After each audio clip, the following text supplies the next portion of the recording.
Un acuerdo ministerial ratifica el techo de $5.072 para evitar que haya ingresos en el sector público que superen los del presidente de la República. Las cámaras de comercio e industrias de Guayaquil presentaron una demanda ante la Corte Constitucional para declarar ilegal la ley que aumentó el IVA al 15%.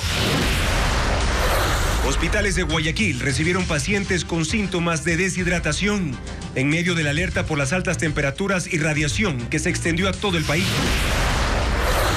La investigación del caso Metástasis revela, según un testigo, que el narcotraficante Leandro Norero entregó $200.000 al exdirector del SNAI, Pablo Ramírez, por intermedio de Claudia Garzón, comisionada de pacificación carcelaria. El aeropuerto Mariscal Sucre suspenderá operaciones durante 13 sábados, de mayo a septiembre, debido al mantenimiento de los 70.275 metros cuadrados que tiene la pista. Tras ganar las elecciones con el 87% de los votos, Putin acusó a la OTAN de combatir a las tropas rusas en Ucrania. Televistazo estelar con Juan Carlos Aisprúa.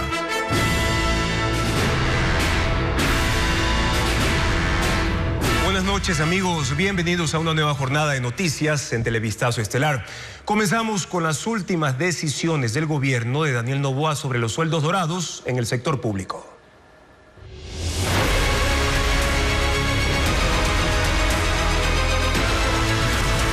Burocracia, fin a las prebendas.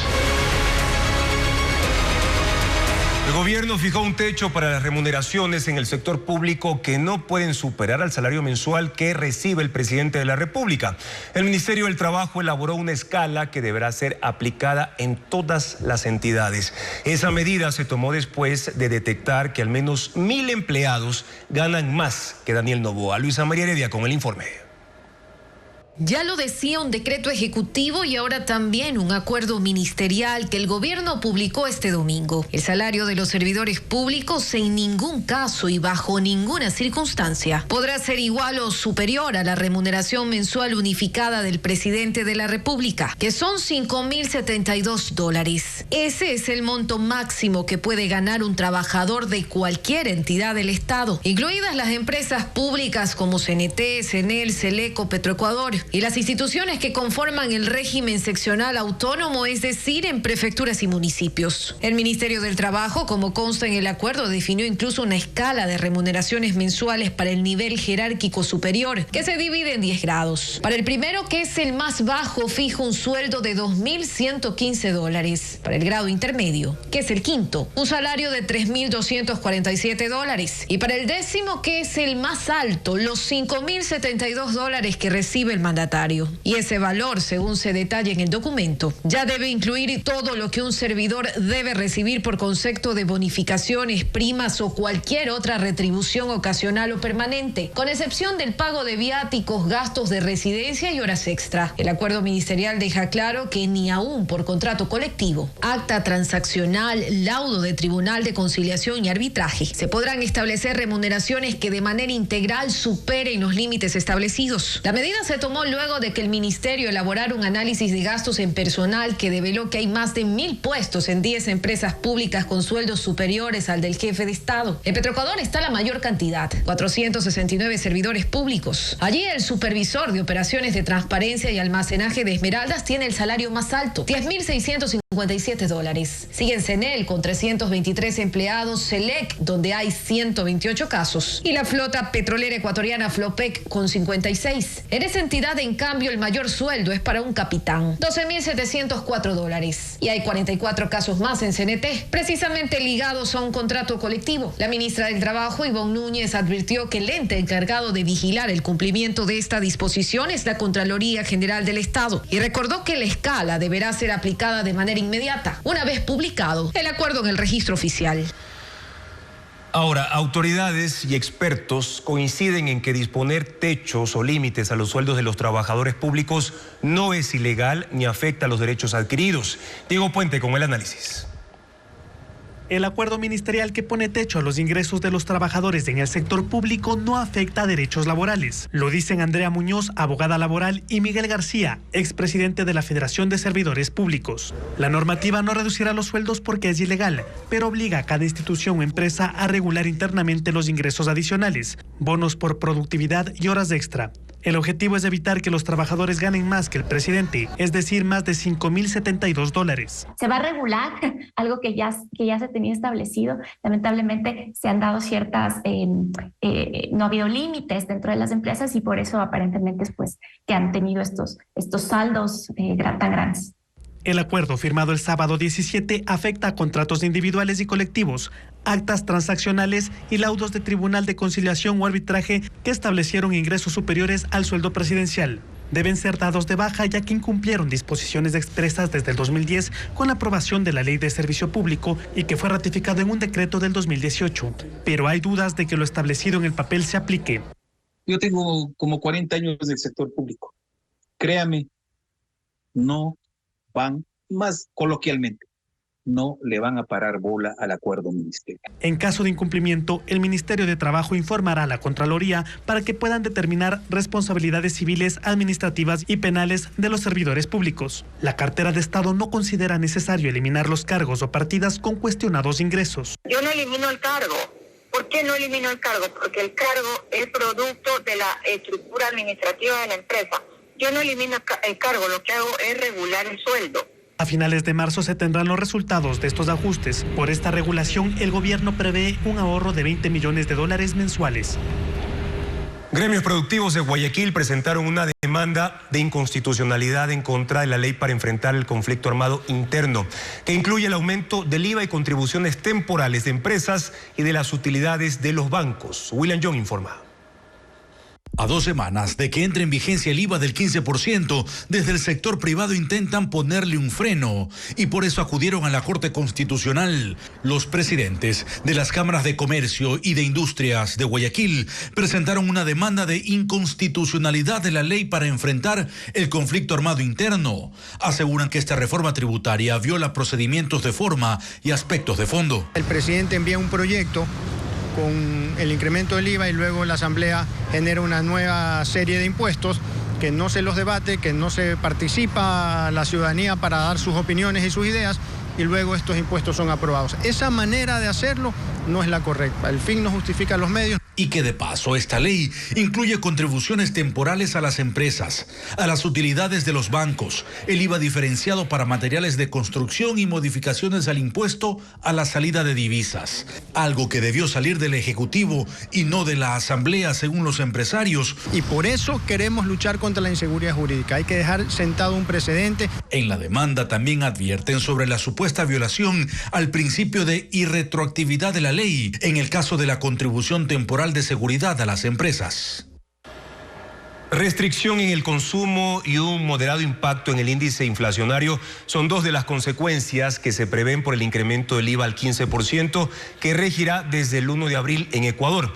El gobierno no ha indicado todavía cómo hará frente a las reacciones. Con el incremento del IVA solo hay una cosa cierta, que el gobierno va a recaudar $1.071 millones. 1.071 millones que saldrán de los bolsillos de la gente que tendrá que pagar más cuando ponga gasolina en su vehículo o cuando retire dinero de un cajero que no sea de su banco o cuando se compre un par de zapatos. Pero ese impacto en los precios se consolida porque la reforma tributaria llega con una cascada de impuestos. Se está elevando también el ISD, el impuesto a la salida de divisas, lo terminan pagando todos los bienes y servicios en distintas proporciones. Porque no hay bien ni servicio que no haya pagado ISD en alguna fase de su cadena productiva, en la producción, distribución o comercialización. Las otras consecuencias, los otros escenarios están cantados, aunque aún no está clara cuál será la magnitud de ese impacto. Por ejemplo, el incremento de precios en un primer momento se verá reflejado en un alza de la inflación que no será tan representativa como la restricción del consumo, que llegará luego. Todo esto en una economía de bajo crecimiento, de conducta recesiva. Eso sí, se descarta que el gobierno con esa liquidez que obtenga del incremento de las recaudaciones vaya a inyectar recursos en la economía a través de créditos productivos o con obra pública. y el motivo es uno solo. Lo que sucede es que ese dinero ya se gastó. Entonces, en la práctica, este dinero no es que va a servir para decir, ¿y ahora en qué gastamos? O demos crédito o hagamos tal otro tema. Es un dinero que va a servir para cubrir atrasos que se siguen acumulando. Entonces, una mayor carga impositiva para la población y un crecimiento del país tan marginal que equivale a un estancamiento económico no logran configurar un escenario futuro de optimismo, sino solo para los recaudadores.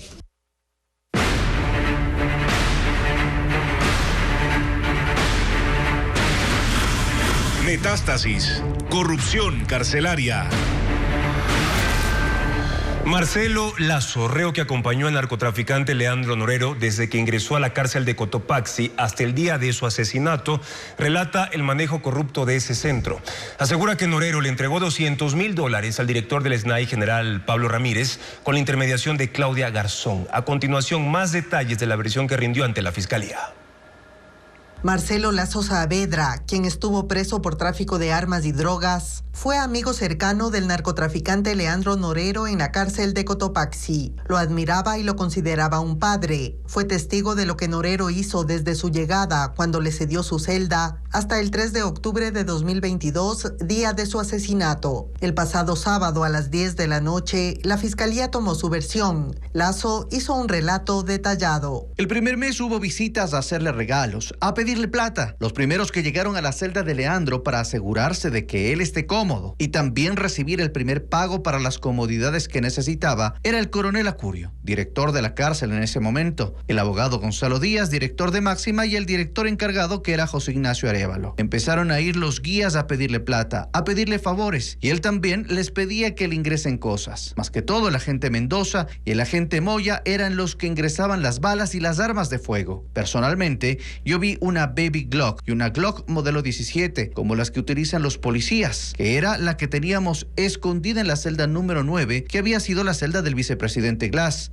porque esa celda tenía un vacío en la división de metales del baño. Por ahí se metía la pistola. El amigo de Norero relató una supuesta entrega de dinero al general Pablo Ramírez, con la intermediación de la colombiana Claudia Garzón, excomisionada de pacificación de las cárceles. Ella era la encargada de transmitir lo que necesitaba y quería Leandro, para poderle transmitir al general Pablo Ramírez. Entre la visita de Claudia tuvimos la visita del coronel Carolis de inteligencia, que me revisó la celda mía, que era la número 1, y la celda número 2, que era la de Negrete. Entonces Leandro le dijo a Claudia que le diga a Pablo que eso no podía hacer, que no quería más visitas de Carolis. Se le dio una cuota extra al coronel Acurio para que Carolis no tenga ingreso a transitoria. Y aparte, Claudia le dijo a Leandro que lo que necesitaba Pablito, porque así se refería a él, eran unos $200,000 como un donativo para el SNAI, pero que se lo entregue en efectivo a él. Y Leandro le dijo que no había ningún problema, que hable con alias estimado, que él iba a entregarle la plata en Guayaquil. Me encargó a mí que converse con el estimado hasta que entregada la plata. Según el amigo de Norero, una semana después Ramírez fue a la cárcel para agradecer el gesto. Tuvimos una visita del general Ramírez antes del censo penitenciario. Él habló conmigo porque yo era el vocero, yo era el encargado de transitoria, yo era la persona que daba la cara por el pabellón. Me dijo que muchas gracias por el dinero y que por favor le llamara de una manera discreta a Leandro y a Israel, hermano de Norero. Acto seguido, yo fui a la celda número 3 y les dije que ya estaba todo hablado, que salgan nomás a hablar con Ramírez, que todo estaba en orden. Ellos salieron a hablar y se pusieron en una esquina al fondo, a donde no enfocaba la cámara, aunque igual se puede ver la salida de ellos y la llegada al lugar donde estaba Ramírez. Norero manejaba todo, financiaba las fiestas y era informado de los operativos de control en la cárcel antes de que sucedan.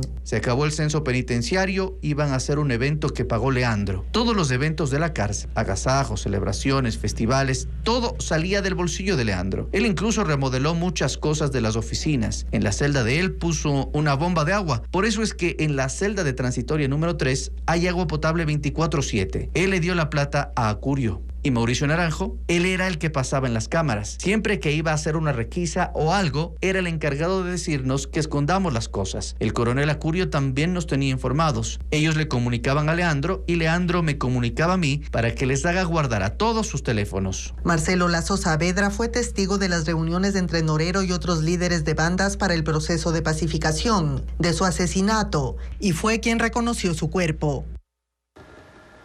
La celebración del Día del Recluso en la cárcel de Cotopaxi fue una de las actividades que auspició el narcotraficante Leandro Norero en julio del año 2022. En los chats del caso Metástasis se evidencia que alias El Patrón le pidió a su gente de confianza que transfiera dinero para financiar ese festejo a cuentas que pertenecían a empresarios que ahora son procesados por la Fiscalía. Luisa María Heredia amplía el tema. Según los chats que constan en el expediente del caso Metástasis, Leandro Norero financiaba los eventos que se hacían en la cárcel de Cotopaxi. Por ejemplo, para la conmemoración del Día del Recluso. El 18 de julio de 2022, el narcotraficante hizo comprar hasta chanchos, como se evidencia en un diálogo con Eli B. Angulo, alias Estimado, uno de los hombres de confianza del patrón. Mi estimado, ¿habrá chance para hacer una transferencia de 3.000? Transferencia no creo, mi estimado. Depósito en cajero sí, de una, mi estimado. Pero se podrá ahora, no creo. De una, mi estimado. Igual ya pregunto para ver si me ayudan de algunas cuentas con transferencias. Lo que voy a depositar es para un evento que vamos a meter unos chanchos por el Día del Recluso. Acá parece que yo fuera el director. Corriente, Helio Ernesto Arboleda. 2.000 ahí, mi estimado. Ya, mi estimado, de una. Pregúntele que por el tiempo y eso van a meter mañana, AM. Helio Ernesto Arboleda Andrade, empresario, está entre las 13 personas vinculadas la semana pasada al caso Metástasis, precisamente por prestarle su cuenta bancaria a Norero para que mueva dinero. Y no era el único. De acuerdo con el Ministerio Público, lo mismo hacían 4 empresarios más que también están siendo procesados: Angelino, Marcel Loaiza, Eduardo Rodríguez y Rommel Tamayo. En las conversaciones que constan en el proceso se lee que Norero ordenaba también transferencias bancarias a otras 2 mujeres que ahora están vinculadas al caso. La primera es Miriam Alejandra Delgado Chávez, quien asegura a la Fiscalía que, valiéndose de su designación como integrante de la Comisión de Pacificación de las Cárceles, gestionó comodidades para Norero. En uno de los diálogos extraídos de los celulares del narco, el patrón le pide a alias Rayo, otro de los miembros de su círculo más cercano, que haga una transferencia a su cuenta. ¿Cómo vamos? Alejandra Delgado, 3.000. Ya le hago, señor, deme un momentito. La segunda es la guía penitenciaria Catherine Pilar White Araujo, quien sostiene en Fiscalía que recibió al menos $10.000 por comprar insumos y objetos para Norero, que ingresaba al penal con ayuda de su pareja, el también agente Dani Mendoza.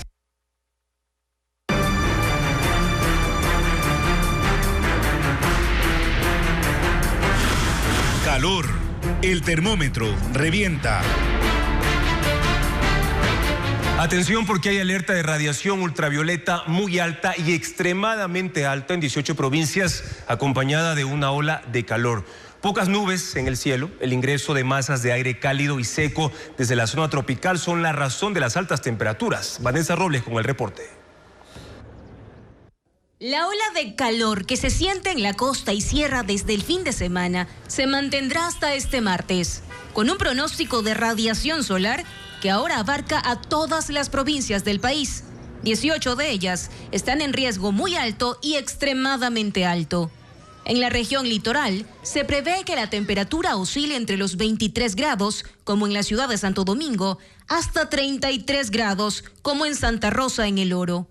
En la sierra, la temperatura mínima será de 7 grados, por ejemplo en Riobamba, y la máxima 26 grados, como se pronostica para Quito, mientras que en la Amazonía, la temperatura se mantendrá entre 19 y 30 grados. Galápagos tendrá temperaturas de entre 24 y 31 grados. Sin embargo, la sensación térmica puede ser entre los 39 y 40 grados centígrados.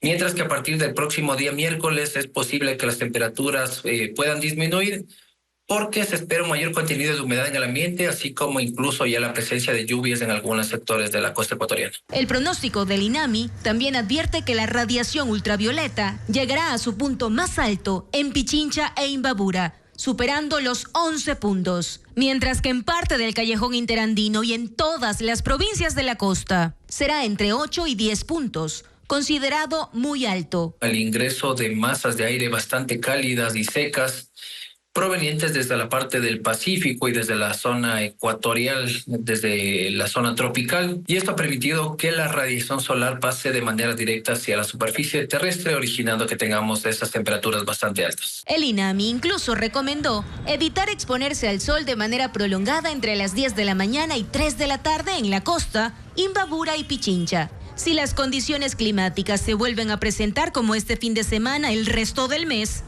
es probable que la ola de calor se repita. 50 casos se reportan por deshidratación en un hospital de Guayaquil tras las altas temperaturas. Pacientes diabéticos, hipertensos, adultos mayores y menores de edad son los grupos más vulnerables. Bessie Granja con la información. Hasta el consultorio del cardiólogo Alfonso Mora del Hospital Efrén Jurado López del IES en Guayaquil llegan pacientes hipertensos con deshidratación. Este es uno de los síntomas provocados por las altas temperaturas que se registran durante los últimos días y que ponen en riesgo a estos pacientes, pero también a quienes han sido diagnosticados con diabetes e insuficiencia cardíaca. Entonces, cuando ellos de por sí no toman mucha agua, más las pérdidas insensibles que producen estos calores, vienen los golpes de calor, vienen los desmayos. Solo en esta casa de salud en los últimos 2 días, los especialistas han atendido a 50 casos con signos de deshidratación, que es mucho más frecuente en niños y adultos mayores. Tienen esa poca afinidad de buscar para tomar el agua, hay que obligarlos, que estén atentos a que, como por ejemplo si la lengua no está seca, si no hay ojos hundidos, si hay disminución en las lágrimas, ojos resecos. Otros signos de alerta son taquicardia, dificultad para respirar, dolor de cabeza y debilidad. Entre las recomendaciones que brinda el especialista están beber más de 1 litro de agua, evitar el sol, vestir ropa fresca, limitar la actividad al aire libre y acudir al médico. Esto último especialmente para quienes tienen enfermedades preexistentes y donde el chequeo de la presión arterial es imprescindible para evitar un accidente cerebrovascular u otro cuadro de riesgo. Y la ola de calor también afecta a varios países de Latinoamérica. Brasil, Uruguay y Paraguay reportan temperaturas récord que provocan incluso incendios, informa Ileana Suárez. Las altas temperaturas se registraron en la ciudad de Río de Janeiro, específicamente en el barrio de Guaratiba, una región que tiene algunas características geográficas que favorecen la concentración de calor. El sábado la sensación térmica fue de 61 grados centígrados, pero el domingo aumentó a 62,3 a las 9:55 de la mañana, según el sistema de alerta de la ciudad. La población volvió a acudir en masa a las playas para refrescarse. Hasta la fecha, esta es la temperatura más alta registrada desde que el organismo comenzó a tomar mediciones en 2014. Una situación parecida se sintió en Uruguay. Gran parte del país soportó una ola de calor, por lo que la población está en alerta. La sensación térmica se elevó en el oeste y en el norte por una masa de aire muy cálida. En la ciudad de Artigas, las temperaturas variaron entre los 36 y 41 grados centígrados, según el Instituto Uruguayo de Meteorología.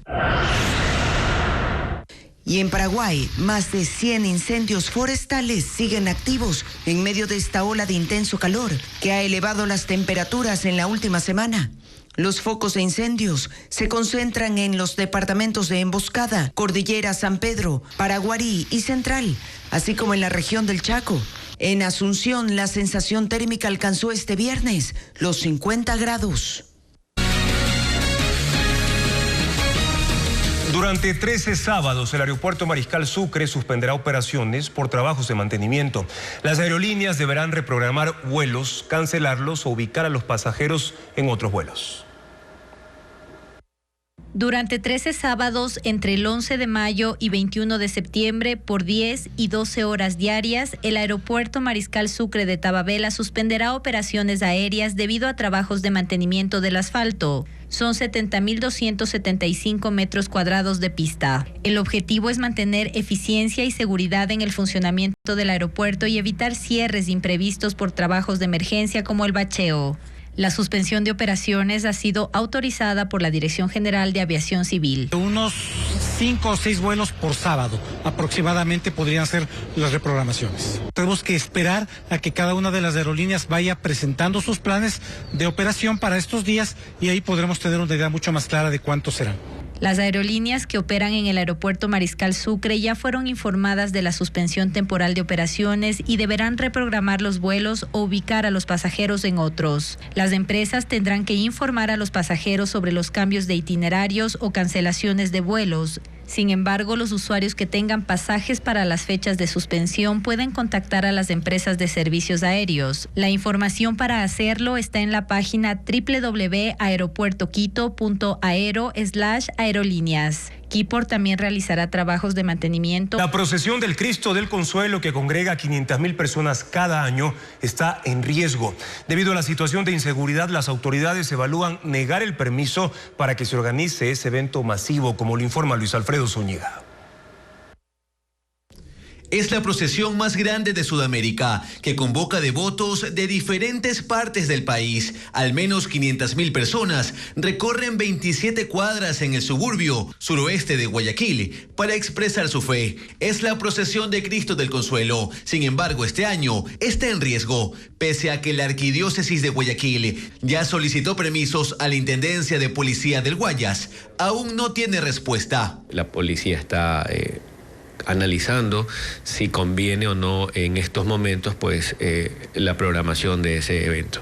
La policía está elaborando una matriz de riesgos que será puesta a consideración este martes en una reunión en la gobernación, en la que habrá una resolución final. Nosotros nos acogemos al criterio que sea lo más conveniente para toda la ciudadanía. En la Arquidiócesis de Guayaquil hay preocupación, pues saben que existe la posibilidad de que se niegue el permiso, mientras en la parroquia Cristo del Consuelo, una zona conflictiva de la urbe, habrá otra reunión este martes para poner opciones en el caso de una respuesta negativa. Una de ellas es hacer un recorrido simbólico en la misma iglesia o congregarse en la plazoleta del Cisne 2, ubicada a 2.5 kilómetros de la parroquia, sitio que tradicionalmente es el punto final de la procesión, que se realiza desde hace 64 años. La Organización Internacional para las Migraciones publicó un informe sobre la movilidad humana. El 63% de encuestados declaró tener la intención de emigrar al extranjero. Más datos con Carla Delgado. Las intenciones de irse del país persisten en la población. Lo ratifica el último estudio de la Organización Internacional para las Migraciones, OIM. 63% de los encuestados afirmó que quiere emigrar en los próximos 12 meses y especificaron los destinos. 51.7% quieren ir a Estados Unidos, 18.2% a España, a Canadá el 4.8%, 4.2% a Argentina y a Italia el 3.2%. El estudio devela que los ecuatorianos que quieren ir a Estados Unidos también tienen definida la ciudad. 22% a Nueva York, 15% a California y el 14% a Florida. La motivación principal para migrar es la falta de trabajo, a pesar de que el 72% de los encuestados afirma tener una ocupación laboral como empleado o independiente, pero agregan que trabajan en condiciones precarias, con una retribución que no llega ni al salario básico. Las personas que participaron en esta encuesta tienen entre 18 y 39 años. La Organización Internacional para las Migraciones entrevistó a 2.496 personas. El presidente Vladimir Putin fue reelecto y gobernará Rusia hasta el año 2030. Con más del 87% de los votos, el mandatario venció holgadamente en unas elecciones en las que no se permitió competir a sus verdaderos opositores. El presidente Vladimir Putin extenderá su gobierno por 6 años más, según los resultados de las elecciones. La Comisión Electoral declaró que Putin obtuvo más del 87% de los votos. Tras ganar los comicios en los que todo estaba preparado para garantizar su reelección, el mandatario agradeció la confianza de los votantes, resaltando la alta tasa de participación, que fue más del 70%. En su discurso prometió una Rusia más fuerte y se refirió a la invasión en Ucrania diciendo que los soldados de la OTAN ya están combatiendo contra militares rusos. Aseguró que sus soldados los oyen hablar en francés e inglés y que mueren en grandes cantidades. Sobre un posible conflicto con los países de la Alianza Atlántica, dijo que todo es posible. pero eso colocará a Rusia a un paso de una tercera guerra mundial. También se refirió a un eventual diálogo con el presidente de Francia, Emmanuel Macron, quien ha dicho que pedirá un alto al fuego en Ucrania durante los Juegos Olímpicos, previstos a celebrarse en París entre el 26 de julio y el 11 de agosto. Dijo que está abierto a negociaciones pacíficas. Sin ningún rival político a la vista, Putin se perfila para ser el gobernante de mayor tiempo dirigiendo Rusia. Y el presidente Vladimir Putin lleva más de 20 años al frente de Rusia, gobernando con mano dura y eliminando todo indicio de oposición. La guerra en Ucrania y su postura en contra de Occidente le han forjado una imagen inquebrantable y su popularidad es alta. A continuación, más sobre su vida y trayectoria política. Vladimir Putin nació el 7 de octubre de 1952 en la ciudad rusa de Leningrado, hoy San Petersburgo. Es uno de los hombres más poderosos del mundo y ha sido reelecto como presidente de Rusia. Carismático, implacable con sus detractores, ha sabido ganarse el favor de un amplio sector del pueblo ruso. Putin fue agente de la KGB, la agencia de inteligencia de la Unión Soviética, una oscura organización de espionaje contra los ciudadanos, encargada de suprimir cualquier complot desestabilizador del gobierno. Putin después fue director del Servicio Federal de Seguridad ruso, organismo dedicado a eliminar cualquier amenaza contra el Estado. Tras ingresar en la política fue primer ministro del mandatario Boris Yeltsin, quien renunció en medio de un escándalo, por lo que Putin se convirtió en presidente interino. Pero en el año 2000 fue elegido como primer mandatario y desde entonces nadie imaginó que permanecería 24 años en el poder. Su manejo de la crisis separatista de Chechenia le sirvió para adquirir gran popularidad. Enfrentó a la oligarquía rusa, que siempre se había involucrado en la política del país. Esto y un gran crecimiento económico le sirvieron para la reelección en 2004. En el año 2008 hubo un breve intercambio de poder con su primer ministro, Dmitry Medvedev. Putin lo propuso como su sucesor ante el Parlamento. Medvedev triunfó y lo nombró a él como su primer ministro, marcando una obvia alianza entre ambos. Medvedev hizo una enmienda a la Constitución que amplió el mandato de 4 a 6 años. Fue así que en los siguientes comicios Putin volvió a ser candidato. Ganó en el año 2012 y la reelección de 2018. En 2021, Putin firmó una ley para volver a estar en la papeleta electoral y así continuar en el poder. En su gobierno, el mandatario ruso trabajó hasta conseguir el control de los medios de comunicación privados y estatales. Ahora cuenta con una reforzada maquinaria propagandística en favor de su imagen y de su régimen. A sus opositores los considera rivales directos y los destinos de cada uno de ellos suelen ser la muerte, la cárcel o el exilio. Putin también se ha asegurado de mantener a Rusia como una pieza clave en la geopolítica mundial. Intervino en la guerra de Siria, estrechó lazos con China y anexó a la península ucraniana de Crimea a su país en 2014. Ahora protagoniza una invasión en el este de Ucrania, con la que asegura está protegiendo a Rusia de las amenazas de Occidente. Pero su ofensiva ha despertado el temor de que quiera apropiarse de otros territorios. Centenares de personas desafiaron al régimen cubano y protestaron en ciudades de la isla contra la escasez de alimentos y los cortes de energía. Los manifestantes salieron desde el fin de semana y en algunos casos se enfrentaron a agentes del orden que intentaron detenerlos. El presidente de Cuba, Miguel Díaz-Canel, acusó a Estados Unidos de intentar desestabilizar al país. Las tensiones se han disparado en las últimas semanas en la isla por el aumento del 500% en el precio del combustible y los constantes apagones.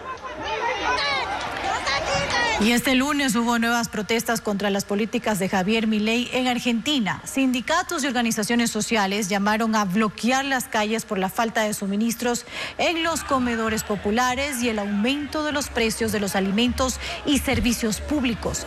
En Buenos Aires, los manifestantes se enfrentaron a la policía que usó cañones de agua y gases lacrimógenos para dispersarlos. Los organizadores llamaron a realizar más protestas en el país. 12 personas fueron asesinadas durante un fin de semana de ataques de pandillas en urbanizaciones privadas en la capital de Haití. El país enfrenta una ola de violencia que ha obligado a cientos de personas a refugiarse en escuelas protegidas por la policía. Berlis González con el tema.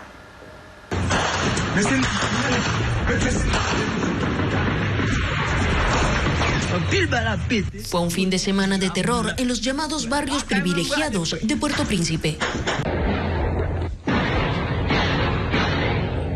Las balas caían en las urbanizaciones privadas de la capital haitiana, atacadas por grupos criminales que desataron el terror en una zona hasta ahora resguardada de la inseguridad.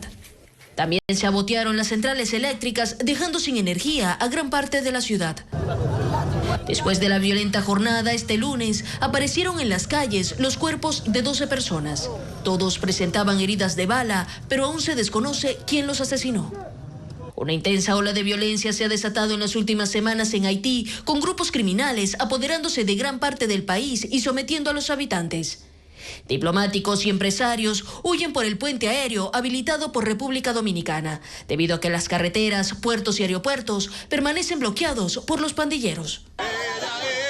Otros ciudadanos migran de manera ilegal al territorio dominicano, pese al temor de ser capturados por la policía y regresados en camiones. El caos ha obligado a algunos residentes a dejar sus hogares y refugiarse en escuelas resguardadas por la policía. La crisis de seguridad se agudiza mientras los altos funcionarios intentan formar una junta presidencial, pero el trámite, que debía durar 48 horas, lleva una semana y ha dejado al país sin gobierno. La Fiscalía peruana allanó la vivienda e incautó bienes del expresidente Martín Vizcarra, investigado por corrupción. La policía realizó una operación simultánea en la residencia de Vizcarra en Lima y en la del exministro de Transporte Edmer Trujillo, ambos acusados de formar parte de una red criminal que cobraba coimas a cambio de contratos de obras públicas entre 2018 y 2020. Según la denuncia, recibieron más de 50 millones de dólares en sobornos. Vizcarra rechazó las acusaciones. El precio de la tonelada de cacao se triplicó y beneficia a los productores. Sin embargo, exportadores aseguran que no tienen liquidez para cumplir con todos sus contratos en el extranjero. Diego Cuenca describe la situación del gremio. Los cacauteros están viviendo tiempos de bonanza en el campo, debido a que el precio de la tonelada de ese producto en el extranjero empezó a subir a finales del año pasado y este lunes se triplicó en $8.493. Según el presidente de la Asociación Nacional de Exportadores de Cacao. Nuestro productor de cacao en el Ecuador hoy está recibiendo más de $350 por el quintal de cacao. Esto es histórico. Los mayores beneficiados son 30.000 de los 180.000 productores a escala nacional, porque han tecnificado sus cultivos con sistemas de riego y programas de nutrición para la planta, con el que aumentan su producción, y buscan recuperar 129 hectáreas que perdieron debido a las fuertes lluvias de febrero. Los altos precios se dan como consecuencia de la sequía en Costa de Marfil y Ghana, los países africanos que producen el 60% del cacao en el mundo. Pero los exportadores ecuatorianos encuentran obstáculos que no les permiten aprovechar la bonanza. Uno de ellos es el 1,25% del impuesto a la renta que tienen que pagar. Tenemos una falta de liquidez el exportador ecuatoriano, porque con el precio se ha triplicado. Entonces necesitamos 3 veces más recursos para poder garantizar la compra de la cosecha a los productores. Por eso exhortan a los ministerios de Producción y Agricultura a buscar una estrategia para la sostenibilidad de toda la cadena, que el año pasado produjo y exportó 410.000 toneladas de cacao ecuatoriano.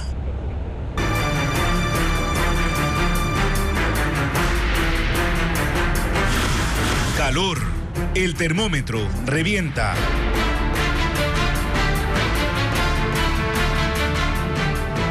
Cortes de agua, interrupciones en la energía eléctrica y aumento en el consumo de agua son algunos de los efectos ante las altas temperaturas reportados en las últimas horas. Vanessa Robles informa que en algunos sectores de Quito se enviaron incluso tanqueros para suplir el servicio. Las altas temperaturas también ocasionan que el consumo de agua se incremente de manera exponencial en ciudades como Quito, donde la demanda urbana y rural pasó de 150 litros por persona, que equivale a unas 8 cubetas de agua, hasta 240 litros en un día, similar a 12 cubetas. Según la empresa pública metropolitana de agua potable y saneamiento, esto provocó que el servicio se interrumpiera en al menos 10 sectores de la capital, porque 11 tanques de distribución, donde el agua se almacena temporalmente, no lograron llegar al nivel suficiente. Mientras no baje el consumo, la recuperación de nuestros tanques de distribución se demora un poco más. Es como luchar con el consumo excesivo y nosotros tratar de llenar nuevamente el tanque para que tenga las condiciones hidráulicas para el envío. La entidad aclaró que las reservas de agua de la ciudad, donde la temperatura ha superado los 28 grados, no están en riesgo. Para aliviar la alta demanda, se ha enviado 6 tanqueros. En cambio, en Guayaquil, pese a que la temperatura superó los 36 grados el sábado pasado, el incremento de agua ha sido mínimo, según Interagua. El consumo es de 160 litros en promedio por persona. En medio de esta ola de calor, el reporte fue de 166 litros por usuario al día. Pero las altas temperaturas repercutieron en el sistema de distribución de la Corporación Nacional de Electricidad, CENEL. Los aires acondicionados, ventiladores y aparatos de enfriamiento provocaron que al menos 50 transformadores sufrieran una sobrecarga de energía, dejando sin servicio a 2.000 familias de varios sectores del sur, norte y la vía Daule. 45 de los transformadores ya fueron reemplazados en la ciudad, cuyo consumo energético representa entre el 40 y 50% del servicio que provee CENEL en 10 provincias del país. Según el registro histórico, el sábado anterior batió récords por las altas temperaturas. De hecho, marzo es el mes más caluroso de los últimos 32 años y entró ya a la lista de los 5 más calientes de las últimas 4 décadas. El Instituto de Meteorología e Hidrología, INAMI, es en extremo exigente para medir la temperatura y entregar un registro histórico. Por ejemplo, se ha dicho que en Guayaquil la temperatura llegó a 36.5 grados el sábado anterior, y es verdad. Pero ese no es el valor que el INAMI toma en consideración, porque ese valor fue registrado en una estación relativamente nueva ubicada en la Universidad de Guayaquil. Es una estación que tiene 4 o 5 años y que no sirve para comparar con décadas anteriores. La temperatura que realmente cuenta es la que se tomó en la estación meteorológica del aeropuerto, que se instaló ahí en 1981. Y esa estación registró el sábado 16 de marzo 35.8 grados centígrados, lo que históricamente hace que este marzo se ubique entre los 5 más calurosos de las últimas 4 décadas y el más caluroso de los últimos 32 años.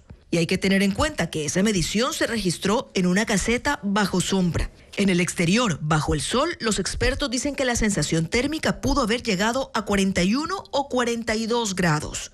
Y sí, la ciudad más calurosa fue Guayaquil, seguida por Novol también en Guayas y Portoviejo en Manabí. Según el INAMI, los meses históricamente más calurosos son febrero, marzo y abril. Y aunque es imposible hacer previsiones de temperatura a largo plazo, los expertos sí se aventuran a decir que en un par de días llegarán las lluvias a refrescar un poco y a mitigar el calor. El presidente Daniel Noboa entregó 18.000 chalecos balísticos y 7.000 nuevas armas a la Policía Nacional, que serán distribuidas en Guayas, Esmeraldas y también en Manabí. Fabiola Santana cubrió el evento y detalla el costo de los equipos. El presidente Daniel Noboa llegó hasta las instalaciones de la policía del Distrito Metropolitano de Quito para entregar 18.000 chalecos balísticos y 7.000 pistolas calibre 9 milímetros. Noboa, el viceministro del Interior y el comandante de la policía colocaron los chalecos a los uniformados de manera simbólica. De estos, 10.000 irán a los policías de servicio urbano y 8.000 para los investigadores, principalmente de Guayas, Esmeraldas y Manabí, que son las zonas más conflictivas. Estos chalecos balísticos son referentes regionales en cuanto a su tecnología, a su peso, a su nivel de trauma y ergonomía. Poseen resistencia comprobada según los estándares normativos internacionales y fueron probados en laboratorios con técnicos de la Policía Ecuatoriana con vasta experiencia en balística. Inmediatamente iniciaremos, señor presidente, el proceso de distribución a nivel nacional, de acuerdo a los lugares de mayor complejidad aquí en el territorio ecuatoriano. El presidente Daniel Noboa aprovechó para solicitar nuevamente apoyo a su propuesta de consulta popular que incluye temas de seguridad. Hoy podemos decir que los ciudadanos pueden transitar en las calles con mayor tranquilidad, que pueden abrir sus negocios con más confianza. Esa paz reactiva la economía, pero debemos asegurar que esa paz sea duradera. No podemos bajar la guardia, por eso el pueblo ecuatoriano debe manifestarse con la misma decisión y firmeza en las urnas el próximo 21 de abril. La entrega de estos equipos de dotación son parte de una adquisición de 50.000 chalecos por un monto de $28 millones que el país negoció durante el gobierno de Guillermo Lasso. En las armas se invirtieron $5 millones y según la policía, de esta manera se supera el déficit en la institución. La compra incluye la dotación de los policías recién graduados y los próximos en incorporarse. El presidente de la Asamblea Nacional convocó al legislativo para reconocer la independencia de la Fiscalía, pero además para pedirle información sobre si abrió una investigación contra el expresidente de la República, Guillermo Lasso, y los exmiembros de la Judicatura. Más detalles con Patricio Díaz. Construye lo intentó 3 veces y fracasó en todas. Ninguna fue dirigida por el presidente de la Asamblea, sino por la vicepresidenta Viviana Veloz del correísmo. Ahora Kronfle, que ya regresó de sus 2 viajes, puso en el orden del día de este martes una resolución sobre la Fiscalía, sin necesidad de que se tenga que votar para incluirla en la sesión. Es su potestad. Sin embargo, en el texto de la resolución que propone Kronfle con el Partido Social Cristiano, se habla de reconocer y no directamente de respaldar, como lo proponía Construye. Además, no mencionan a la fiscal Salazar, sino la independencia de funciones y la institucionalidad. La propuesta resalta además los casos Purga, Metástasis, Encuentro, Flopeg, León de Troya, Ispol y reparto de hospitales. Y aunque rechazan intromisión, impunidad y hasta intimidación de las autoridades que investigan los casos, como la Fiscalía, le piden información, fecha de inicio de esos procesos y de la investigación solicitada por la Asamblea contra el expresidente Guillermo Lasso, luego de que lo responsabilizaran políticamente de peculado en el cierre del juicio político en su contra. Piden además la fecha de inicio de la investigación del presunto delito de tráfico de influencias, de los que se acusó a los exvocales de la Judicatura Fausto Murillo y Juan José Morillo dentro del juicio político en su contra.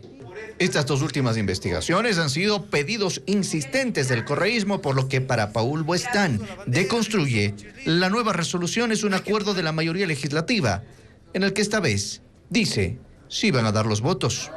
Más bien lo grave sería en este pedido de información, tienen que hacer a lo mejor que comparezca la fiscal, comenzar a generar un espacio de dilucidación de un posible juicio político. Eso para mí es una amenaza incluso. Y el juicio político de la fiscal está a menos de 2 meses. La sesión en la que se tratará esta nueva resolución está prevista para las 2 de la tarde de este martes. Mañana es el último plazo de la Asamblea para pronunciarse sobre la proforma presupuestaria de este año. Bancadas como la Revolución Ciudadana y el Partido Social Cristiano cuestionan que el Ejecutivo no haya incluido el monto que se va a recaudar por el IVA del que dependen asignaciones para municipios, prefecturas y universidades. Las autoridades legislativas dejaron el tratamiento de la proforma presupuestaria para el final. A un día de concluir el plazo para que puedan pronunciarse, la Asamblea debatirá los ingresos y egresos del fisco, además de la distribución que el Ejecutivo piensa hacer de esos recursos en 2024. Hace 15 días, en la comisión encargada del análisis, no hubo votos para el informe que proponía aprobar esa proforma. Y al no existir pronunciamiento, pasa al Pleno tal como llegó. La Asamblea no puede cambiar montos ni moverlos. La posición del oficialismo es la misma, que la proforma se apruebe. Pero las otras bancadas no están de acuerdo. El Partido Social Cristiano presentó un informe que quiere se tome en cuenta. Para ese bloque, el Ejecutivo debía incluir los ingresos que tendrá por el incremento del IVA del 12 al 15%, algo más de $1.300 millones. El Ministerio de Finanzas señaló que eso no fue incluido porque a la hora de hacer el presupuesto aún no entraba en vigencia. El presupuesto es un supuesto de las condiciones económicas que va a tener o de las recaudaciones que va a tener. ¿Y por qué no puedes poner ya por hecho de que vas a tener más recaudación por concepto de IVA? Y añade que no incluir ese rubro afecta a los presupuestos de gobiernos autónomos y universidades que se calculan con base en ese impuesto. En eso coincide la Revolución Ciudadana. Porque desde el año 2017 las universidades vienen reclamando exactamente esto, que no se les han hecho los reajustes del presupuesto que han dejado de recibir. Y su otra preocupación es que de las necesidades de financiamiento, El 30% será deuda interna, mediante bonos. Sin apoyo del correísmo y del Partido Social Cristiano, las posibilidades de aprobación del presupuesto son escasas.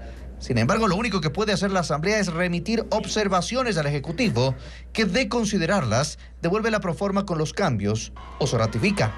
Y si no hay un pronunciamiento para este martes, el presupuesto entrará en vigencia por el Ministerio de la Ley. Un aspirante a policía murió y otro permanece internado en un hospital luego de que ambos se descompensaron durante un entrenamiento físico. Ocurrió en la Escuela de Formación de la Policía Nacional en Tena, provincia de Napo. Elizabeth Quesada nos cuenta lo que sucedió. Eran las 8 de la mañana del domingo cuando un grupo de 114 aspirantes a policías de la 12ª promoción de la Escuela de Formación de la Policía Nacional inauguraba el curso que durará 14 meses. Ocurrió que el Comando Policial de Tena, provincia de Napo.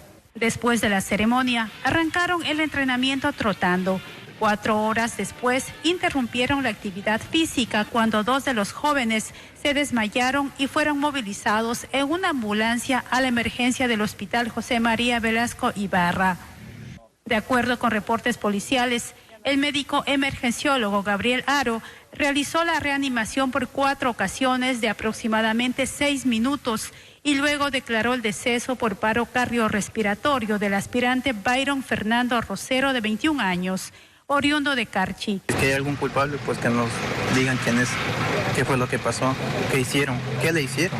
El otro aspirante afectado, Frickson Arteaga Valladares, de 23 años, fue primero internado en la unidad de cuidados intensivos del Hospital José María Velasco Ibarra en Tena y luego de 24 horas fue trasladado hasta un centro médico en Quito. No nos dicen nada y un pronunciamiento médico de que él ha venido así. Él no ha venido así, él es futbolista. Representantes de la Policía Nacional aseguraron que la investigación está en curso y ofrecieron dar una versión en las próximas horas. Una persona murió y 7 agentes quedaron heridos tras un enfrentamiento entre policías y ciudadanos que realizaban un evento social clandestino en Pujilí, provincia de Cotopaxi. Patricio Viera con la noticia. A la 1 de la madrugada de este domingo, 9 agentes de la policía encabezados por la intendente de Cotopaxi llegaron hasta el barrio Isinche de Tovares, en Pujilí, para suspender un evento social clandestino que se desarrollaba en las canchas deportivas municipales del sector. Tras esta intervención, unas 15 personas empezaron a lanzar piedras a los uniformados y a los 3 patrulleros en los que se movilizaban. Los agentes utilizaron gas pimienta, pero no pudieron dispersarlos. 2 agentes fueron retenidos y golpeados con palos. Luego, según consta en el parte policial, un hombre forcejeó con uno de los uniformados para quitarle su arma de dotación. El disparo impactó en el pecho de Freddy Chasiluisa, de 18 años. Hubo un fallecido y 7 policías heridos en este enfrentamiento. 2 de ellos fueron trasladados a un hospital por fracturas en el cráneo. Horas después del altercado, una decena de personas llegaron hasta la unidad de policía comunitaria de Pujilí y rompieron 4 ventanas y el parabrisas de 3 patrulleros. No hubo detenidos. Por ahora, el UPC permanece cerrado. Esta mañana inició el cronograma de registro de los extrabajadores de la Cervecería Nacional para el pago de utilidades generadas entre los años 1990 y 2005 por un monto de $51 millones. Informa William Young. El registro inició este lunes y terminará el viernes. Son en promedio 500 extrabajadores por día atendidos en orden alfabético, de acuerdo al cronograma que publicó el Ministerio del Trabajo. Desde la mañana se formaron filas en el exterior de la delegación de esta entidad en Guayaquil. Los ex empleados de la Cervecería Nacional entregaron sus documentos y la próxima semana recibirán el pago de las utilidades en sus cuentas. De acuerdo a la resolución de la Corte Constitucional, el pago comprende periodos entre 1990 y 2005, por un monto de $51 millones en total. Pero hay quienes recibirán menos de $200, como Iván Macías, por año y medio de trabajo. Voy a coger $95 nada más, caballero. En esta situación están unas 500 personas, de las 2.600 que son parte de este caso, según uno de los abogados de los extrabajadores. Porque los compañeros que trabajaron en el periodo en Sucres, es decir, 90 al 99, fueron licuadas sus utilidades por efectos de la aplicación de la convertibilidad, es decir, a 25.000 sucres del dólar. Otras 800 personas cobrarán por encima de los $15.000, pero el detalle total lo tendrían al finalizar esta semana, cuando ya sepan cuántos extrabajadores acudieron a este registro. Este proceso de reclamo inició en 2008. Desde ese año, 200 de los exempleados fallecieron. Sus herederos recibirán el dinero. El Museo Antropológico y de Arte Contemporáneo en Guayaquil abre un nuevo ciclo de su club de lectura. Además, la Orquesta Sinfónica de Cuenca ofrecerá un concierto de cámara en el Museo Pumapungo. Estefanía Arias con la agenda cultural. El Museo Antropológico y de Arte Contemporáneo, MAC, en Guayaquil, abre un nuevo ciclo del club de lectura. En esta ocasión, la poesía del ecuatoriano Antonio Preciado será parte del encuentro literario. Esta actividad gratuita comenzará este martes 19 a las 5 de la tarde en la biblioteca de este espacio cultural. Se trata de un nuevo concierto de cámara que alista la Orquesta Sinfónica de Cuenca. Las piezas de Bach, Mozart y Cárdenas serán parte del repertorio del concierto, que se realizará este miércoles 20 en el Museo Pumapungo de la ciudad de Azuaya a las 3 de la tarde. No, en esta empresa no hay bonos. Melanie está cansada de su rutina y quiere renunciar a su trabajo, pero no sabe cómo hacerlo y las cosas se van complicando en cada escena. Es la obra 1001 maneras de renunciar a tu trabajo, que se presentará en Microteatro Quito, dirigida por Daniel Enríquez y protagonizada por Sami Cano y Tania Salas. Las funciones son de jueves a sábado. 90 autos clásicos del Ecuador se unen al rally más largo del mundo para establecer un récord Guinness. Los fondos recaudados serán destinados a instituciones de lucha contra el Alzheimer. Elaine Sánchez con más de esta iniciativa. Los autos de colección más antiguos que hay en el país alistan motores para establecer un récord mundial por primera vez. Recorrer 100.000 kilómetros en un solo día. El evento será el domingo 24 de marzo en Quito, Guayaquil y Cuenca. Pero este reto es regional y se realizará simultáneamente en 15 países latinoamericanos: Estados Unidos, Argentina, Brasil, Chile, Colombia, Costa Rica, Guatemala, El Salvador, Ecuador y entre otros. Los autos viejos van a recorrer en caravana las autopistas principales de cada país, y esas distancias se van a sumar para establecer el récord. Modelos como el Mercedes-Benz 230 Coupé del 72 o el Camaro del 60 se podrán ver durante la carrera. Hay expectativa por el Ford del año 1939, que es el único modelo flamante en el mundo y lo tiene Ecuador. Pese a que no pasa de los 40 kilómetros por hora, llega al destino sin problema. Tenemos lo que son Mercedes-Benz 190, 320, tenemos Mustang, tenemos Camaros, tenemos Mini Austin, tenemos también un BMW. El Club de Autos Clásicos del Ecuador, CLASEC, está a cargo de la organización, que recaudará fondos para apoyar a instituciones que luchan contra el Alzheimer, una condición que afecta a 100.000 ecuatorianos. Que es algo muy especial y que disfrutamos, y por eso todos el récord y el paseo mismo, la idea es siempre tener un fin social, un fin benéfico que ayude a la gente en cualquier circunstancia. El evento pretende rescatar y preservar el patrimonio automotor latinoamericano, que se mantiene vivo pese a los altos costos que implica el mantenimiento de estos modelos.